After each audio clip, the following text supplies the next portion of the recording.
9 கோளும் ஒன்றாய் காண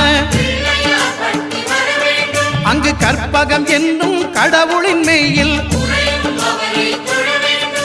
சூரியன் முதலாய் 9 கிரகமும் பலவித குணங்களை கொண்டிருக்கும் எங்கள் கற்பக தருவில் அவை வரும்போது ஒன்றாய் சேர்ந்து பலனளிக்கும்.